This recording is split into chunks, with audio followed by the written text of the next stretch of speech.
কেমন আছো বন্ধুরা? সঙ্গেলীনা ব্লগসের আরেকটা নতুন দিনের গল্পে তোমাদের স্বাগত। কিছুদিন আগে আমাদের স্কুলের টিচার কাবেরী দি স্কুল থেকে রিটায়ার করে গেছেন। তো ওনাকে ফেয়ারওয়েল জানাবার জন্য একটা ছোট্ট অনুষ্ঠানের আয়োজন করা হয়েছিল। স্কুলের শেষে অনুষ্ঠানটা হয়েছিল, তো কিছু কিছু স্টুডেন্টদের আমরা থাকতে বলেছিলাম, তো ওরা ছিল।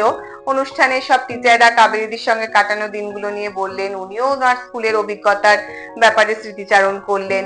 একটু গান বাজনা হলো, কবিতা আবৃত্তি হলো, অনুষ্ঠানের শেষে একটু খাওয়া দাওয়ারও আয়োজন ছিল, আর ফটো সেশন তো ছিলই। কিন্তু সবকিছুর মাঝেই সবার মন ভারী হয়ে যাচ্ছিল, চোখেও একটু জল আসছিল। তার কারণ এতদিন ধরে প্রতিদিন আমাদের দেখা হতো, সবাই সবার ভালো মন্দ সুখ দুঃখের খবর ভাগ করে নিতাম। কিন্তু এখন কাবেরীদির সঙ্গে আর নিয়মিত আমাদের দেখা হবে না। মাঝে মধ্যে অবশ্যই উনি স্কুলে আসবেন, আমরাও যোগাযোগ রাখবো, কিন্তু প্রতিদিন তো আর হবে না। তো সেই সব ভেবেই সবার একটু মন খারাপও হচ্ছিল। তো ওনাকে আমরা সামান্য কিছু উপহার দিলাম। আর আমাদের স্কুলে জানো তো, যখনই কোনো টিচার রিটায়ার করেন তাকে যাই দেওয়া হোক না কেন, সাথে কিন্তু ঈশ্বরচন্দ্র বিদ্যাসাগরের ছবি অবশ্যই দেওয়া হয়। আর আমাদের স্কুল যেহেতু বিদ্যাসাগর মশাইটা বিশেষ স্থান ওনার, সেজন্য ওনার একটা ছবি মানুষীদি।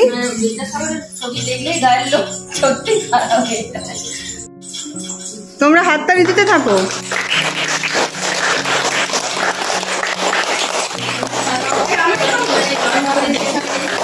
আপনারা তো আজ বেশি ছবি তুলতে হবে।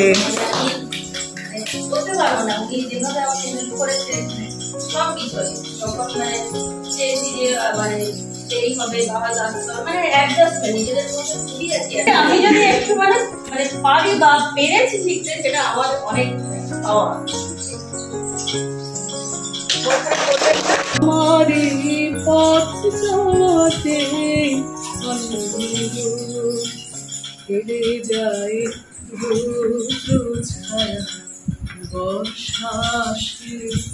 বসন্ত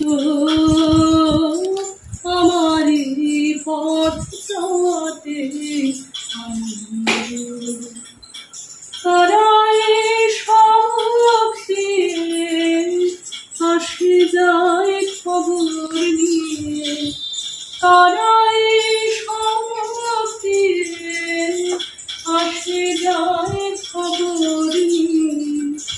খুশির আপন মনে বাতাস বকে, বাতাস বকে সুমন্দ আমারি পশ্চাতে